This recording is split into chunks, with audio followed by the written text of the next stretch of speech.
Tom Aspinall. I didn't read it. I told you guys already. We'll get Aspinall versus Jones done. John Jones versus the heavyweight fight will happen. Just relax. I'll announce that soon.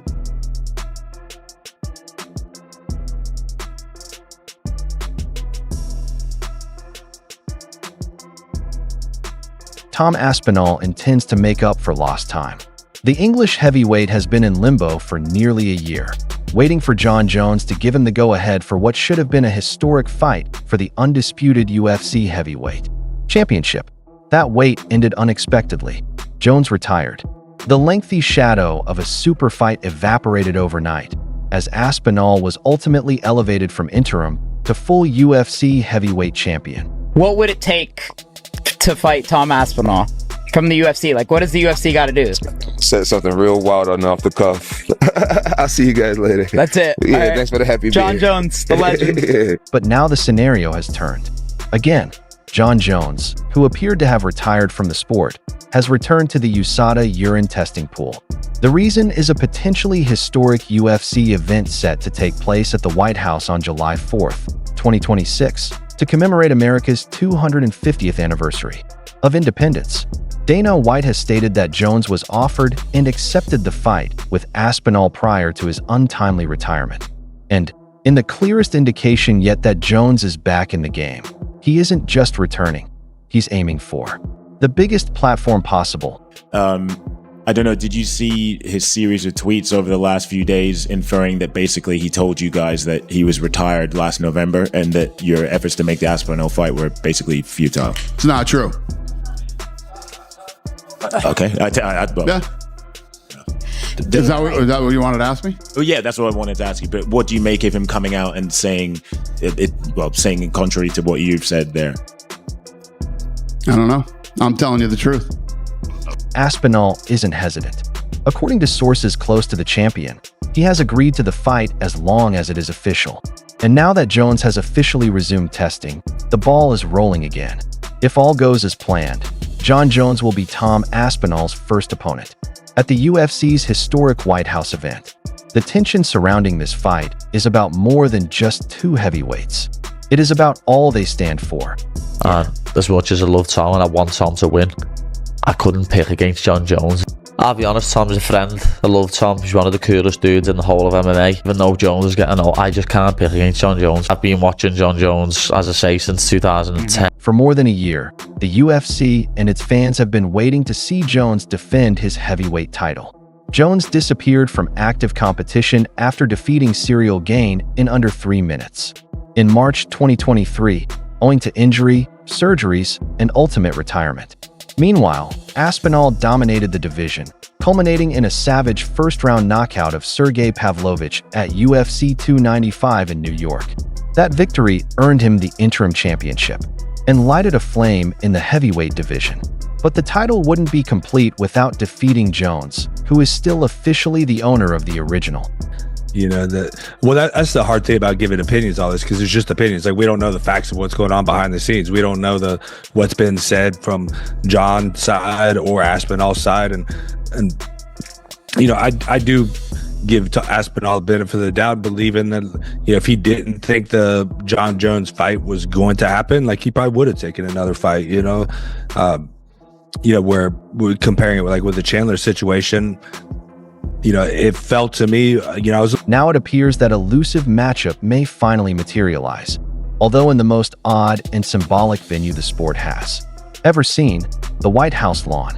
The concept, apparently proposed by former President Donald Trump, has sent shockwaves across the combat world. Trump, a lifelong UFC fan and Hall of Fame inductee, is rumored to be planning a large UFC event at the White House on July 4th, 2026, during the country's semi-quincentennial celebrations. We're going to have special events in honor of America 250, and I even think we're going to have a UFC fight. Does anybody watch UFC, the great Dana Well? We're going to have a UFC fight. We're going to have a UFC fight. Think of this, on the grounds of the White House.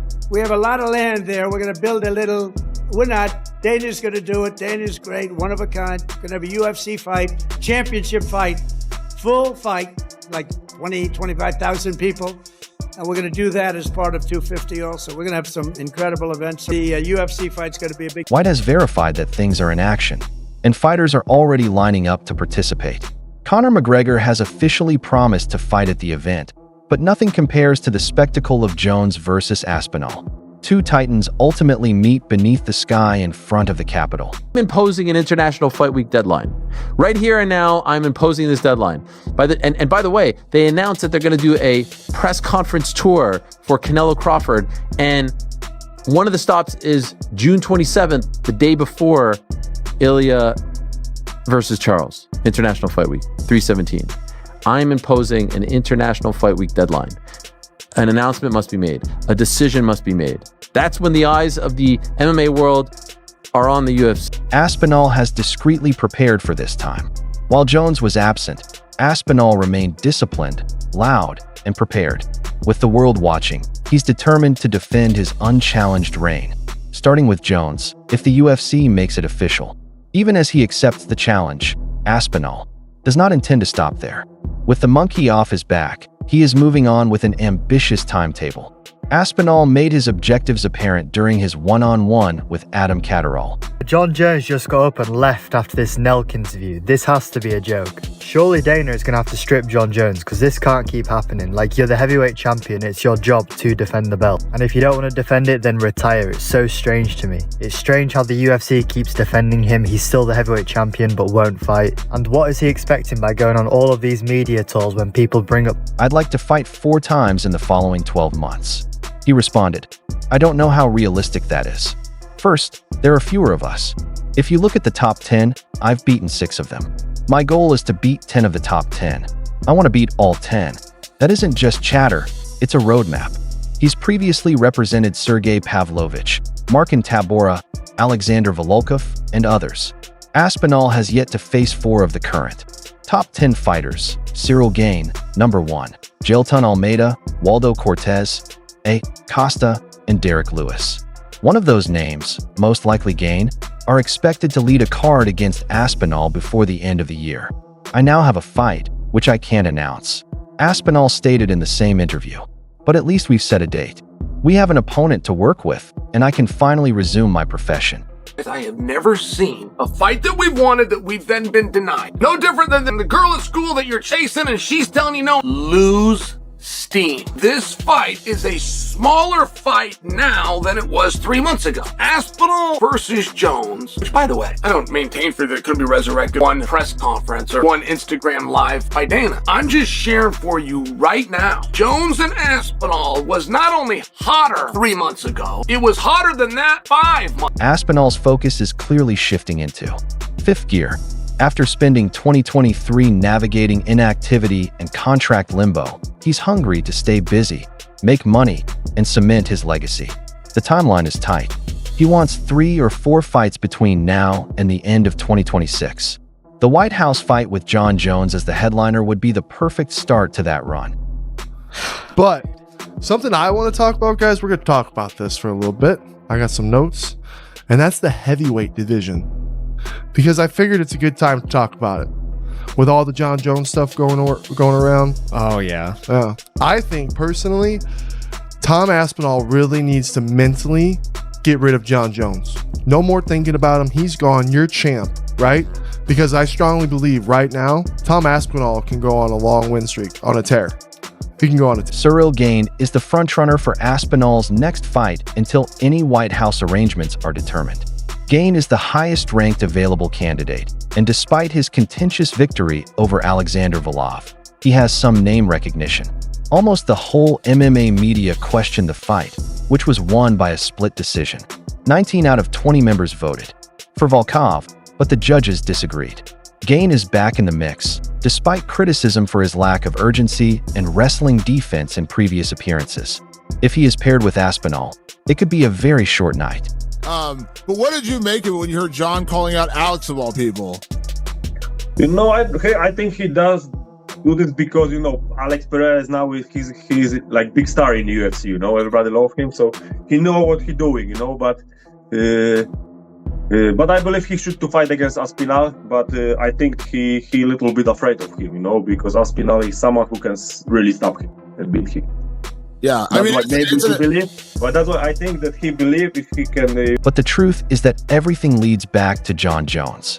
As soon as Jones returned to the drug testing pool, the story transformed. Jones does not take things lightly. If he's back in the water, that suggests he's training. He has agreed to the terms and is waiting for the UFC to approve them. According to Dana White, the Jones-Aspinall battle had already been agreed upon when Jones abruptly withdrew, and the offer was not unclear. "We had a fight. He accepted," White told reporters. Then he changed his mind. Fans speculated that Jones opted out to protect his legacy. A loss to Aspinall would tarnish an otherwise perfect resume. However, with the next White House event, the stakes have changed. It is no longer merely a fight. It is a symbol. The White House cage could be the most spectacular setting in UFC history. And Jones, the consummate showman, may see it as the ultimate swan song or legacy-defining act. But it's the legacy. To be able to go to the heavyweight division, take out everyone, and then take out the Jon Jones legend, you know, and then go back to even beating a few of these new school guys, will literally put Tom Aspinall as the GOAT of the heavyweight division. Aspinall, for his part, is not alarmed. He has often stated that he respects Jones but is not in awe of him, and stylistically it is an intriguing clash. Aspinall's movement, hand quickness, and grappling abilities make him one of the most complete heavyweights we've seen in years. Jones, despite his age and decreased activity, remains the most decorated fighter in history. Fans are aware that their styles will clash in all the right ways. At this point, the struggle for the White House is not a fantasy.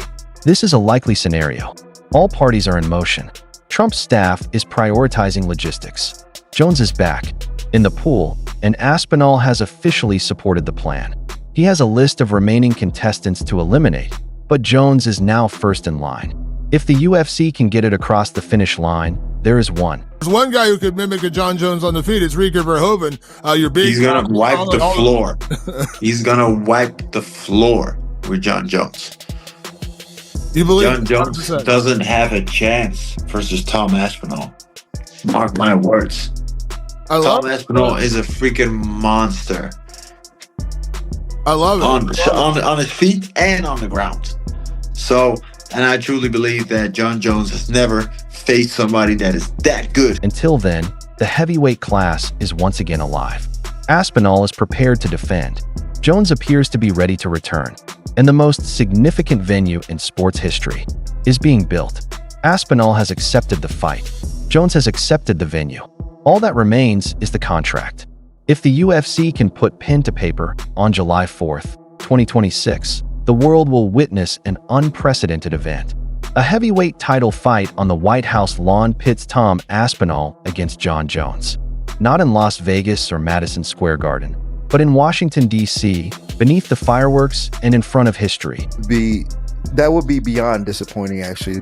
From a marketing standpoint, from a landscape of where the UFC is at the standpoint, that would be a complete pay-per-view disaster. We'd see the strength of the UFC brand at Madison Square Garden if that ends up being, because all respect to Tom, but he has never headlined a pay-per-view, so plopping him at the top of Madison Square Garden against Cyril Gane I think would be tough, but we'll see what they can do. Man, that would be tough. I mean, you'd have to have that. Jon Jones versus Tom Aspinall is no longer merely a bout. The entire MMA world is focused on the heavyweight summit, which will take place in the White House next year. The whispers are over. There is no more room for speculation now that Jon Jones has returned to the USADA testing pool and Dana White has confirmed that the fight will take place. In a twist of poetic justice, Tom Aspinall, the man Jones appears to have quit to avoid, is now the final boss, kicking off the most memorable UFC event ever created. While the fight is now set for 2026, the aftermath from Jones' initial decision to walk away is still causing shockwaves throughout the sport. No one has been more vocal about it than Daniel Cormier, who, even in retirement, continues to wage psychological warfare against his old adversary. Cormier didn't hold back on the Pound for Pound podcast when asked how he sees the bout playing out. had Jones not ducked out the last time. I know there's some tainted supplements out there, but if you do it repeatedly, the first time, if it's tainted supplement, whatever, they look into it, you're all good. Fair enough. But if you're talking 2, 3, 4, 5 times and they're still letting you fight in a promotion, you're a pretty sick individual, in my opinion. With a pistol to my head, I would have said, Jon Jones would beat him right now. Cormier stated that Tom was never pushed until the championship rounds. That first time you feel I need to get off that stool after the 3rd round. Tom has not gotten off the stool for a 3rd round. You needed to combat Tom now that he didn't have that experience. Cormier may be calling Jones a quitter on the one hand, but his analysis of Aspinall is grounded on reality. Aspinall has plowed his way through the heavyweight division, frequently finishing opponents before the judges could get comfortable. However, his speed and domination ensure that he has never been strained, nor has he had to swim into the deep waters where Jones lives. Cormier and many other veterans believe that Aspinall's lack of championship experience is still the most significant. It's Aspinall's fight. I mean, we've been talking to this kid forever about it, and it's his fight. Listen, you can't make people fight. If Jon doesn't want to fight, can't make him fight. We can try to make him fight. We can throw things at him that inspire him to want to fight, but we'll figure it out. Nonetheless, the tide has shifted. Aspinall isn't just a raw prospect anymore. He's a champion. He's the one holding the belt. He will headline UFC's 250th Independence Anniversary celebration on the White House lawn. Jon Jones is no longer the gatekeeper. He's the challenger. Dana White, who has been coordinating things from the sidelines, finally pulled back the curtain during the UFC 316 post-fight news conference. After months of Jones teasing retirement, fleeing to Thailand, and posting bizarre messages about Inanyu, goats, and greatness, White made it plain Jones had accepted to the battle. This was not some theoretical matchmaking attempt. The UFC made the offer. Jones verbally confirmed that it was on. Then, suddenly, it wasn't. I've been saying that from the beginning. Jon Jones consented to the bout. Jon Jones was offered the deal and accepted it. Jon agreed to fight Tom. Yes, White stated, I guarantee that this fight will take place. Jon Jones is retired, but if he never steps into the cage with you and you two never fight, what do you think that does for his legacy, but also for your legacy? Is it possible for you to be the best and be the greatest without beating him? That's someone else's opinion, to be honest. It doesn't really matter to me. That sort of stuff doesn't bother you, as long as you're fighting the people that are in front of you. I can only control what I can control. White's commitment has remained unwavering, despite Jones's social media posts suggesting otherwise. Fans were whipped. Jones was teasing retirement one week, disparaging potential opponents the next, and criticizing the UFC as a whole. But now that the White House card is in play and the USADA box has been checked, White has every reason to be confident. The Jones-Aspinall fight is not over. It has been resurrected and upgraded. One important reason White isn't emphasizing Jones' retirement announcement is straightforward. He had seen it before. Khabib said it. GSP said it.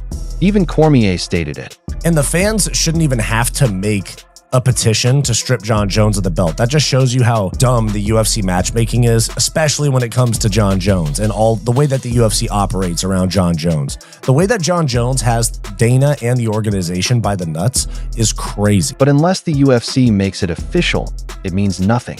Fighters flee in tears, only to return under the appropriate limelight.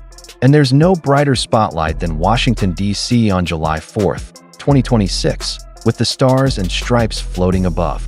Jones is notorious for pursuing legacy events, and fighting in the White House is the pinnacle. After dominating the light heavyweight division following his traumatic exit and comeback as a heavyweight king, this is the last exclamation point he's been looking for. His pursuit of Francis Ngannou now appears to be nothing more than background noise. Ngannou has walked away, and Dana White has confirmed that his comeback is unlikely. That leaves Jones with only one fight that makes sense, makes history, and generates revenue. Thomas Aspinall. There's going to be those people wasted a part of his life in the UFC. There's going to be those people that'll say that Jon Jones is his own worst enemy, and Tom Aspinall's lucky that Jon got in his own way. I just hope it stops. Like, I hope, okay, this is it. He's going to really learn his lesson this time and no more. Dude, and again, we have no idea the pressure of being Jon Jones and a celebrity. Like, it's got to be insane. There's been so many great Jon Jones moments inside the cage. There will be folks who have wasted a portion of their lives in the UFC. There will be others who claim that Jon Jones is his own worst enemy, and Tom Aspinall is fortunate that Jon got in his own way. I simply hope it will stop. I hope this is it. He's going to learn his lesson this time, and that's it. Again, we have no idea how much pressure Jon Jones faces as a celebrity. Like, that has to be insane. There have been plenty memorable Jon Jones moments inside the cage. Jones, however, signifies something else, something metaphorical. It's the man who has kept Aspinall in limbo. The man who took the championship hostage and retired rather than jeopardize it. If that battle takes place right now, it will be about more than just belts and rankings. It's all about validation. Aspinall will finally get his chance to prove that he not only deserved to be champion, but that he could defeat the man everyone thought was unbeatable. Cormier, like the fans, understands what is at risk. That is what makes his remarks so insightful. His rationale, Jones' experience versus Aspinall's inexperience, makes sense. However, his continued use of the word quit contradicts his own prognosis. Cormier is not only criticizing Jones, he is exposing him. Jones resigned, Cormier stated bluntly. He didn't want the fight. All that talk about legacy and greatness vanishes when you choose comfort over struggle. Is Jon Jones scared to fight you? Yes. Jon is conning the public. The fact that he didn't want to fight Ngannou for 3 years and now he's not wanting to fight me for over a year. Is that fight fucking happening? The UFC are saying that it's going to happen. I think it's down to him and Dana. Dana loves Jon Jones. He's trying to grease up his ego a little. Jones walked away, whether out of fear, calculation, or exhaustion. He left the sport with Aspinall on his doorstep, title unclaimed. But with the White House fight confirmed and preparations begun, he has nowhere to hide. The comeback story no longer revolves solely around glory. It's all about accountability. White believes this is a done deal until something awful occurs. Unless we speak up, don't believe any of this other things. Jon agreed to fight Tom. Fact. So now, all eyes move toward Washington. UFC 300 was a huge event. UFC 200 was historic. But this is something altogether different. A global athletic event on the White House grounds, with the most decorated fighter in MMA history facing off against the sport's most promising young monarch. It's heritage versus momentum, experience versus hunger, and the old guard versus the next generation. He's not stepping up and fighting yet, he's let the whole MMA fan base down. I couldn't have somebody else saying that they're going to beat me and not at least fight them. And then if I lose, at least I tried my best. There's a lot of politics, isn't there, in the UFC at the top levels, and it's just like out of my hands, so there's nothing I can really do about it. Aspinall will not receive a tune-up. He won't have a warm-up. He's starting his campaign with the toughest fight possible, and he's relishing it. There is no avoiding, delaying, or making excuses. He has accepted the fight. He's preparing as if this is the most important time of his life, and it is. So, do you think it happens? Please share your opinions below and subscribe for future updates.